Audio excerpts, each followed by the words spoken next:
नमस्कार, बहुत स्वागत है आप सभी का स्वदेश न्यूज में। मैं हूं आपके साथ पूजा यादव और खबर बता रहे हैं हम आपको मौसम की, जहां पर हिमाचल जम्मू कश्मीर में पहाड़ों पर हो रही बर्फबारी के चलते समूचा उत्तर भारत कड़ाके की ठंड झेल रहा है।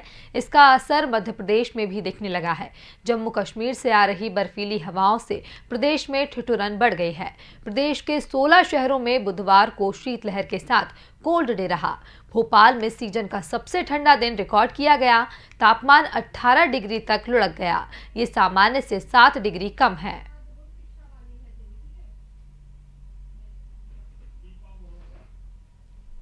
और भोपाल संवाददाता दीपा श्रीवास्तव हमारे साथ फोन लाइन पर बनी हुई है। आपको बता दें कि दीपा, जिस प्रकार से बर्फीली हवाओं के चलते उत्तर भारत की बात की जाए तो वहां तो असर देखने को मिल ही रहा है, साथ ही साथ मध्य प्रदेश पर भी काफी ज्यादा असर देखने को मिल रहा है। शीतलहर भी चल रही है और साथ ही साथ कोल्ड डे भी रहा।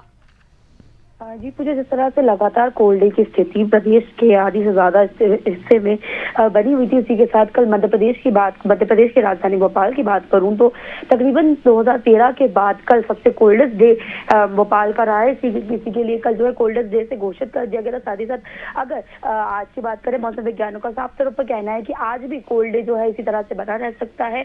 मध्य प्रदेश का जो ग्वालियर संभाग है, चंबल संभाग है, इंदौर, उज्जैन समेत राजधानी भोपाल जो है इसके चपेट में रहेंगे। सभी जगहों पर शीतलहर इसी प्रकार से चलती रहेगी। जिस तरह से बर्फबारी देखने के लिए, जिसके कारण लगातार जो कई हिस्से हैं प्रदेश के, वहां पर कोल्ड डे की स्थिति बनी हुई है। अगर मौसम वैज्ञानिक की माने तो इस तरह से ही न्यूयॉर्क में भी इसी तरह का माहौल रहेगा, जहां पर आपको बता दें कि आज जो है तापमान, जो दिन का तापमान है, न्यूनतम तापमान जो है 10 डिग्री के अंदर रहने की संभावना है। वहीं साथ ही साथ जो अधिकतम तापमान है मतलब राजधानी भोपाल का 18 डिग्री तक दर्ज करने की संभावना जताई जा रही है। साथ ही साथ न्यूयॉर्क के बाद भी तकरीबन 2 जनवरी तक इसी तरह का माहौल बना रहेगा। इसी तरह से कोल्ड डे लगातार जो है कोल्ड डे और सीवियर कोल्ड डे की स्थिति जो है मध्य प्रदेश में देखने के लिए मिलेगी। 2 तारीख के बाद जिस तरह से राजस्थान में एक सिस्टम एक्टिवेट हो रहा है, जिसके कारण जो तापमानों में थोड़ी सी बढ़ोतरी देखने के लिए मिल सकती है। थोड़ी सी बढ़ोतरी होगी, लेकिन ठंड से ज्यादा कुछ खासा इजाफा जो है नहीं देखने के लिए मिलेगा, लेकिन 2 से 3 डिग्री की का इजाफा जो है तापमानों में देखने के लिए मिल सकता है। जी पूजा। बिल्कुल दीपा, मौसम विभाग का अनुमान है कि 3 जनवरी के बाद बारिश की भी संभावना है। जी पूजा, जिस तरह से राजस्थान में सिस्टम एक्टिवेट हो रहा है, जिसके कारण इस तरह का अनुमान लगाया जा रहा है कि जिस तरह से लगातार प्रदेश के कई हिस्सों में बादल छाए हुए हैं। जिस तरह से अगर राजधानी भोपाल की बात करें तो राजधानी भोपाल में भी लगातार बादल छाए हुए हैं, जिसके कारण जो है बारिश की भी संभावना जताई जा रही है। हालांकि मौसम वैज्ञानिकों की माने तो अभी बारिश की कोई संभावना नहीं है। जिस तरह से नमी लगातार बनी हुई है, जिसके कारण ठंड और ज्यादा बढ़ रही है। लेकिन 3 जनवरी के बाद जिस तरह से राजस्थान में एक सिस्टम एक्टिवेट हो रहा है, जिसके कारण तापमानों में भी बढ़ोतरी की संभावना जताई जा रही है। साथ ही साथ बारिश की भी संभावना जताई जा रही है, जिससे कि बादल जो है जिस तरह से बने हुए हैं, उसके बाद जो है बारिश की भी संभावना जताई जा रही है। लेकिन वहीं अगर मौसम वैज्ञानिकों का माने तो हो सकता है कि बारिश ना भी हो, लेकिन तापमानों में बढ़ोतरी जरूर देखने के लिए मिलेगी। जी, बहुत बहुत शुक्रिया दीपा तमाम जानकारी के लिए। आप बने रहिए हमारे साथ, अगली खबर पर भी हम आपसे जुड़ेंगे। तो उत्तर में बर्फबारी और मध्य प्रदेश में भी हवा भारी नजर आ रही है। जिस तरीके से जम्मू कश्मीर में बर्फबारी हो रही है, उसका असर सीधे तौर पर मध्य प्रदेश में देखा जा रहा है। और अगली खबर भी भोपाल से। स्कूल शिक्षा विभाग का फैसला सामने आया है। आपको बता दें कि प्राइवेट स्कूलों की मान्यता रिन्यूअल की बढ़ाई तारीख अब 31 मार्च तक आवेदन कर सकेंगे। 1 साल में 3 किश्तों में जमा करने की छूट है। और दीपा श्रीवास्तव हमारे साथ फोन लाइन पर लगातार बनी हुई है। दीपा, स्कूल शिक्षा विभाग का फैसला सामने आया है, जहां पर स्कूलों में, प्राइवेट स्कूलों की मान्यता रिन्यूअल की तारीख बढ़ा दी गई है। क्या तमाम जानकारी? जी पूछे, जिस तरह से स्कूल विभाग, अगर शिक्षा विभाग की बात करें तो एक बड़ा फैसला लिया गया, जहां पर प्राइवेट स्कूल जो थी उनकी मान्यता रिन्यूअल की तारीख जो है बढ़ा दी गई है। अब 31 मार्च तक जो ये स्कूल है, प्राइवेट स्कूल, ये अपनी मान्यता के लिए आवेदन भर सकेंगे। साथ ही साथ रिन्यूअल फीस के लिए 1 साल में 3 किश्तें भी जमा करने की छूट दी गई है। कोरोना संक्रमण के कारण जो है आर्थिक संकट का ध्यान रखते हुए ये फैसला लिया गया। गौरतलब है कि जिस तरह से लगातार प्रदेश की अगर मैं बात करूँ तो कोरोना के कारण कारण स्कूल जो है, प्राइवेट स्कूल जो है वो पूरी तरीके से बंद हो चुके थे। वहीं निजी स्कूलों को काफी ज्यादा खामियाजा भी उठाना पड़ा जी। था, क्योंकि जिस तरह से सरकारी स्कूलों की अगर बात करें तो जो टीचर्स हैं उन्हें 50% तक तनख्वाह दे दी जा रही थी, लेकिन किसी भी तरह से निजी स्कूलों को कोई भी फायदा नहीं हो पा रहा था, जिस कारण अब रिन्यूअल की तारीख जो है उसे बढ़ा दिया गया है। और साथ ही साथ लगातार इस तरह जी। की कवायदें लगाई जा रही हैं कि 3 किस्तों में ये फीस जो है इसे जमा करने की भी जो है छूट दी जाएगी। जी पूजा। जी दीपा, बहुत बहुत शुक्रिया तमाम जानकारी के लिए।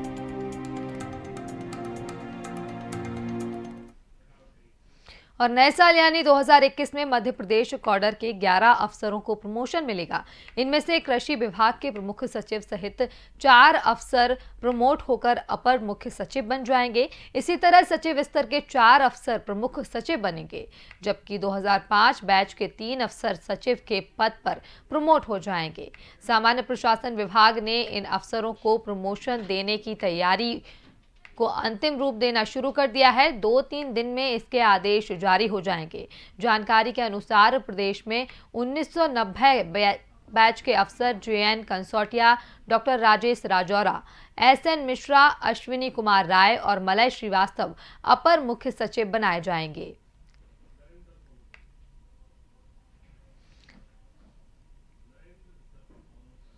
और स्टेट हेड नरेंद्र वर्मा हमारे साथ फोन लाइन पर जुड़ चुके हैं। नरेंद्र, जिस प्रकार से 2021 में प्रमोशन की बात कही जा रही है, 11 अफसरों को प्रमोट किया जाएगा।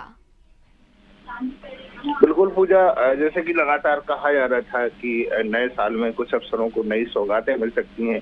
2021 में मध्य प्रदेश कैडर के 11 IAS अफसर हैं जिनको भी प्रमोट किया गया है, और इसी साल पूजा 24 अफसर रिटायर हो जाएंगे। 4 को प्रमुख सचिव के पद पर प्रमोशन मिला है। 2005 के 3 अफसर ये जो सचिव बनाए जाएंगे। इनमें अगर देखा जाए तो JN कंसोटिया, जो 1990 बैच के अफसर JN Kansotia, doctor Rajesh Rajora, SN Mishra, Ashwini Kumar Rai, Malay Shrivastava अपर मुख्य सचिव बनाए जा सकते हैं। 2021 में इसी बैच के अजीत केसरी, पंकज राग, अशोक साय, अलका उपाध्याय को पद उपलब्ध होने पर प्रमोट किया जाएगा। हालांकि इनको भी प्रमोट नहीं किया जा रहा है।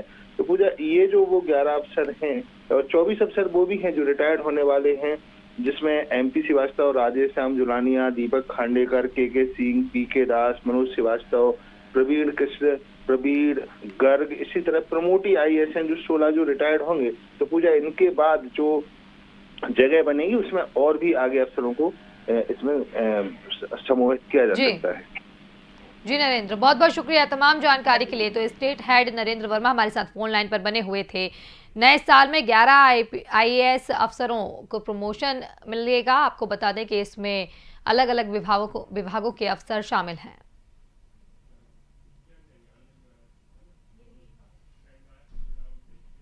मोक्षदायिनी शिप्रा नदी में खान नदी का गंदा पानी मिलना जारी है। 14 दिसंबर को सोमवती अमावस्या पर श्रद्धालुओं को गंदे पानी में ही स्नान करना पड़ा था। अब 14 जनवरी को मकर संक्रांति पर पर्व स्नान है।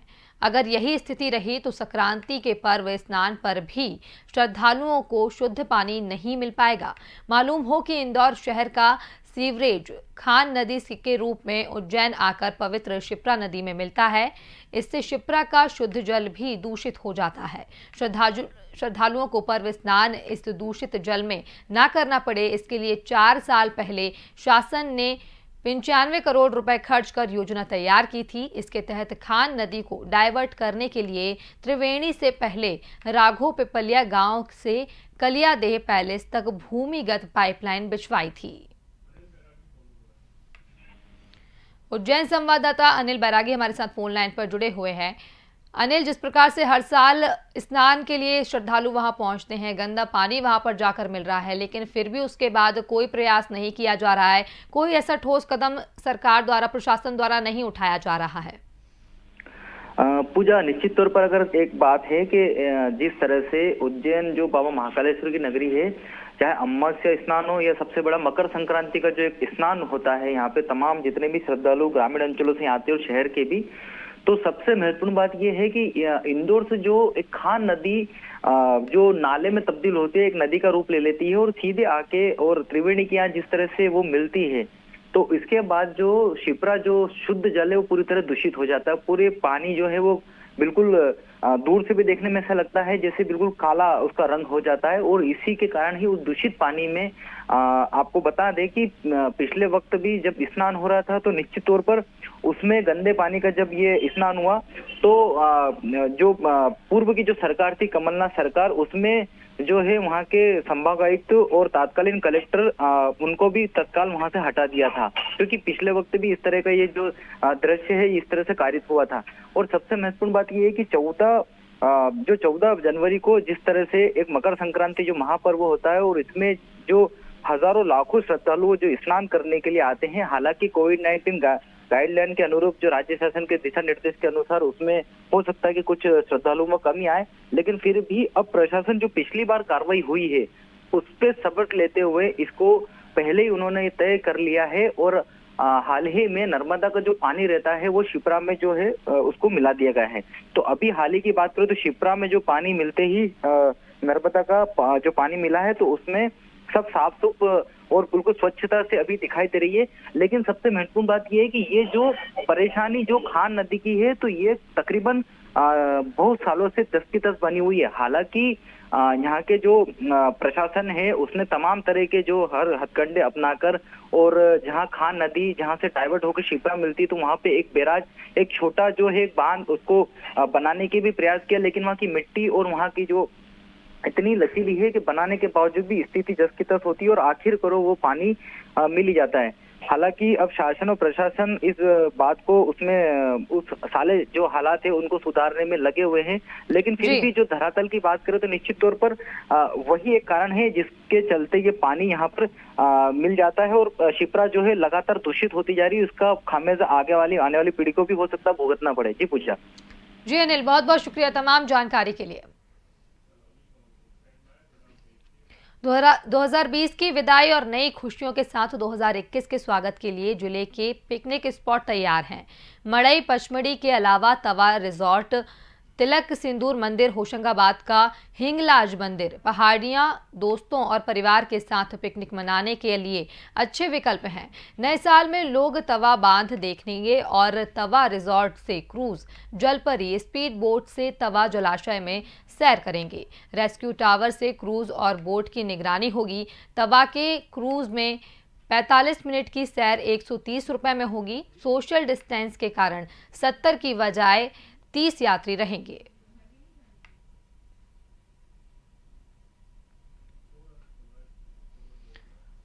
तो 2021 के स्वागत का इंतजार किया जा रहा है। होशंगाबाद में तैयारियां हो गई हैं। अलग अलग जगहों पर जाकर लोग मनोरंजन कर सकते हैं, 2021 का स्वागत कर सकते हैं। नए साल का जश्न मनाने के लिए प्रशासन भी तैयारियों में जुटा हुआ है। तवा के क्रूज पर तैयारी की गई है। पिकनिक स्पॉट पर सोशल डिस्टेंस का ख्याल रखना होगा। आपको बता दें कि तवा के क्रूज पर भी जो रुपए है, जो दर लगाई जाती है वो 130 रुपए रखी गई है, लेकिन 70 के बजाय अब सिर्फ 30 यात्री ही यात्रा कर सकेंगे। होशंगाबाद संवाददाता विनोद केवट हमारे साथ फोन लाइन पर बने हुए हैं। विनोद, होशंगाबाद में पूरी तैयारी कर ली गई है, नए साल मना सकें लोग और जो है निश्चिंत रूप से पूरी तरीके से एंजॉय कर सकें, उसके लिए भी प्रशासन कार्य कर रही है। जी पूजा जी, इस वक्त जैसा कि 88 से 32 किलोमीटर दूर तवा नगर जहां पर क्रूज के माध्यम से लोगों को तवा डैम घुमाया जाता था, इस बार कोरोना के चलते सोशल डिस्टेंसिंग के पालन के साथ शेयर कराई जाएगी, जिसको लेके 70 सीटर क्रूज में इस बार सिर्फ 30 ही पर्यटकों को घुमाया जाएगा। इसलिए इस बार इसमें जो किराया है इसको 130 रुपए रखा गया है सोशल डिस्टेंसिंग के कारण इसको। जी बिल्कुल विनोद, बहुत बहुत शुक्रिया तमाम जानकारी के लिए। सरकार ने इनकम टैक्स फाइल करने का समय बढ़ा दिया है। अब 10 जनवरी तक इनकम टैक्स रिटर्न फाइल किया जा सकता है। अभी तक आईटीआर फाइल की आखिरी तारीख 31 दिसंबर थी। ये आईटीआर फाइनेंशियल ईयर 2019 और 2020 के लिए होगा। वित्त मंत्रालय ने यह जानकारी दी है।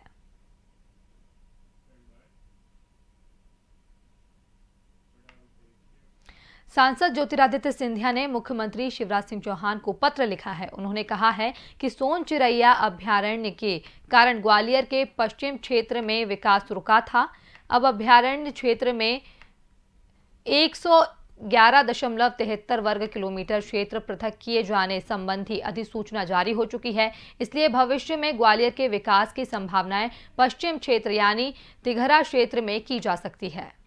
ये जमीन विकास के लिए दी जाए। उन्होंने नवीन औद्योगिक क्षेत्रों को विकास साडा क्षेत्र में किया जा सकता है। ये क्षेत्र लश्कर से काफी करीब होने के साथ राष्ट्रीय राजमार्ग एवं ट्रांसपोर्ट नगर के करीब है और इनमें इस क्षेत्र में NH3 के बाईपास का निर्माण भी प्रस्तावित है। इसलिए यह क्षेत्र नवीन औद्योगिक क्षेत्र विशेषकर IT सेक्टर के लिए एक बेहतर क्षेत्र साबित होगा। वेस्टर्न बाईपास रायरू के गिरवाई तक के मध्य प्रस्तावित है। इसका निर्माण सर्वोच्च प्राथमिकता के आधार पर किया जाए। ग्वालियर संवाददाता शिवम आर्य हमारे साथ फोन लाइन पर बने हुए हैं। शिवम, ग्वालियर के विकास को लेकर मुख्यमंत्री को पत्र लिखा है ज्योतिरादित्य सिंधिया ने। तमाम तरह की जो चीजें उसमें लिखी गई हैं वो तो हमने देखी ही, साथ ही साथ अगर जाना जाए अभ्यारण्य की बात कही जाए या कई और क्षेत्रों की बात की जाए तो किस प्रकार से फिलहाल पूरी तैयारी की जा रही है? जी बिल्कुल, इस तरीके से जो सांसद होता है सिंधिया है, जो विकास की बात को लेकर पहले भी कमलनाथ सरकार में उन्होंने बात रखी थी, तो इस बार भी शिवराज सरकार से बात रखी है। तो उन्होंने एक पत्र लिखा है 111 किलोमीटर में जो सौंचरिया की जो अवैधिक जमीन है उसको लेकर, वहाँ पर उद्योग कार्य को लेकर और वहाँ के विकास को लेकर एक पत्र मंत्री शिवराज सिंह चौहान और सकलेचा जी और दंतीवाड़ा को मंत्री पत्र लिखकर ये तीनों पत्र लिखे हैं, जिसको लेकर ग्वालियर में विकास के लिए जो विकास होने हैं, जैसे उद्योग को लेकर, सड़क निर्माण को लेकर या फिर जो गरीब झुग्गी झोपड़ी है उनके मकान को लेकर, यहाँ पर इन्होंने 3 पत्र लिखकर कल श्री सिंधिया ने मुख्यमंत्री शिवराज सिंह चौहान को दिए हैं। जी शिवम, बहुत बहुत शुक्रिया तमाम जानकारी के लिए।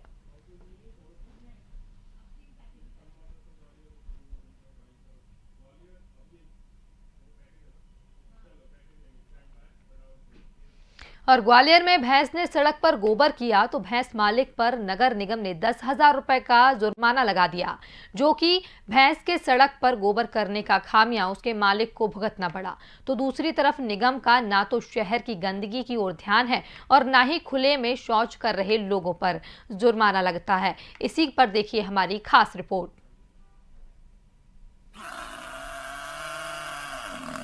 भैंसें जो नवीन रोड का निर्माण किया जा रहा है उस रोड पर खुले में घूम रही थी। तो उसी दौरान कमिश्नर साहब ने हम सभी लोगों को निर्देशित किया कि इन पर जुर्माना कराएं या फिर इनकी भैंसों को ले जाकर गौशाला ले जाया जाए। और उनसे चर्चा की तो उनके द्वारा जुर्माने की राशि नहीं दी जा रही थी, तो हमने उन पर कार्रवाई की। तो कार्रवाई के दौरान फिर उन पर हमने 10,000 रुपये का जुर्माना किया। अजब MP का एक और गजब मामला सामने आया है। मामला ग्वालियर का है, जहां एक भैंस का नई सड़क पर गोबर करना उसके मालिक को काफी महंगा पड़ गया और उसे 10,000 रुपए का जुर्माना भरना पड़ा। भैंस मालिक का नाम बैताल सिंह है, जिससे नगर निगम ने ये जुर्माना वसूला है। जुर्माना लगाने के आदेश निगम आयुक्त ने दिए थे, तो अधिकारियों ने काफी तत्परता दिखाई और जुर्माना भरने के बाद भी भैंस मालिक डरा हुआ है। निगम अधिकारियों का कहना है कि अब उन लोगों के खिलाफ जुर्माना लगाया जाएगा जिनकी वजह से सड़क पर गंदगी होती है। कमिश्नर साहब की विजिट थी। विजिट के दौरान वहाँ के निवासरत जो बैताल सिंह जी हैं, उनकी जो डेयरी है, डेयरी से उनकी भैंसें जो नवीन रोड का निर्माण किया जा रहा है उस रोड पर खुले में घूम रही थी। उसी दौरान कमिश्नर साहब ने हम सभी लोगों को निर्देशित किया कि इन पर जुर्माना कराएं या फिर इनकी भैंसों को ले जाकर गौशाला ले जाया जाए। तो हम लोग मदाखलत अमले के साथ पहुंचे वहाँ पर और उनसे चर्चा की, तो उनके द्वारा जुर्माने की राशि नहीं दी जा रही थी, तो हमने उन पर कार्रवाई की। तो कार्रवाई के दौरान फिर उन पर हमने 10,000 रुपये का जुर्माना किया। जी, उनके द्वारा जुर्माना तत्काल उसी वक्त मौके पर ही भर दिया गया था। भैंस मालिक बैताल सिंह पर जुर्माना लगाने के बाद अब निगम के अधिकारी उन लोगों के खिलाफ भी जुर्माना लगाने की बात कह रहे हैं जिनके कारण सड़क पर गंदगी होती है। लेकिन शहर में आए दिन आवारा पशुओं के कारण होने वाले हादसों को रोकने या फिर आवारा पशुओं को सड़कों से हटाने के लिए निगम के पास क्या प्लान है, इस बारे में कोई सटीक जवाब अधिकारियों के पास नहीं है। वहीं दूसरी तरफ निगम खुले में शौच करने वालों पर भी सख्त कार्रवाई नहीं करता है, तो दूसरी तरफ एक भैंस के गोबर करने पर 10,000 का जुर्माना लगाता है। सच में एमपी अजब है, गजब है। ग्वालियर से शिवम आर्य की रिपोर्ट। और दुनिया भर में कोरोना संक्रमण का नया स्ट्रेन सामने आ रहा है। ब्रिटेन से आए लोगों के जरिए कोरोना संक्रमण के नए स्ट्रेन को देखते हुए प्रदेश की सरकार अलर्ट पर है। बता दें, राजधानी में अब तक 64 यात्री ब्रिटेन से आए हैं। इनमें से 44 भोपाल के और 20 दूसरे शहरों के में शामिल हैं। दूसरे शहरों के यात्री अपने शहरों को चले गए हैं। ऐसे में स्वास्थ्य विभाग ने शहर के 44 यात्रियों के कोरोना सैंपल लेकर जांच कराई थी। इनमें से 43 की रिपोर्ट निगेटिव और एक मरीज की रिपोर्ट पॉजिटिव आई है। स्वास्थ्य मंत्री प्रभुराम चौधरी ने बताया कि जो भी व्यक्ति ब्रिटेन से आया है उन्हें आइसोलेट किया जाएगा। हालांकि ज्यादातर लोगों के टेस्ट हो गए हैं और धीरे धीरे कोरोना संक्रमण के केस भी कम हो रहे हैं। जल्द मध्य प्रदेश कोरोना मुक्त होगा। कोरोना संक्रमण को लेकर प्रदेश में सख्त नियम है, जिसका उल्लंघन करने पर कार्रवाई की जाएगी। अभी तक मध्य प्रदेश में हम लोगों ने 365 लोगों के टेस्ट किए हैं जो बाहर से आए हुए लोग। कुछ 365 में कुछ की अभी रिपोर्ट थोड़ी आना बाकी है। 5 लोग पॉजिटिव पाए गए हैं, उनको हॉस्पिटलाइज भी किया गया है और उनको सैंपल को दिल्ली भी भेजा गया है और उनको सब लोगों को पूरी तरह से टेस्ट किया जा रहा है। कोरोना के नए रूप मिलने से पूरी दुनिया में खलबली मच गई है। डॉक्टर सुबोध वाशन ने बताया कि कोरोना वायरस का ये रूप बेहद खतरनाक है। जहां पहले कोरोना में बुखार, सर्दी, खांसी के लक्षण दिखाई देते थे, वहीं नए स्वरूप में डायरिया जैसी दिक्कतें भी आ रही हैं। तो उसी तरीके से ये एक वायरेमिया कहते हैं, सिस्टमिक वायरेमिया, की वायरस पूरे शरीर में किसी भी ऑर्गन को इफेक्ट कर सकता है और डिपेंड करता है कि वो क्या क्या चीज़ें करता है, उसके हिसाब से कॉम्प्लिकेशंस होते हैं। जैसे कि यह हमें यह भी मालूम पड़ा है कि ये वायरस जो है खून को गाढ़ा करता है और खून की क्लॉटिंग बढ़ाता है। तो जब क्लॉटिंग बढ़ेगी और किसी को डिहाइड्रेशन साथ में थोड़ा सा हुआ तो उसके ब्लड क्लॉटिंग ब्रेन में, हार्ट में, किडनी में या इंटेस्टाइन में कहीं भी हो सकती है। अभी कोरोना संक्रमण का वैक्सीन आने से पहले ही कोरोना का नया स्ट्रेन आने से पूरी दुनिया हैरान है और इसके बचाव के उपाय तलाशने में लगी हुई है। और इस बुलेटिन में फिलहाल इतना ही। देश और दुनिया की तमाम खबरों के लिए आप देखते रहिए स्वदेश न्यूज़। नमस्कार।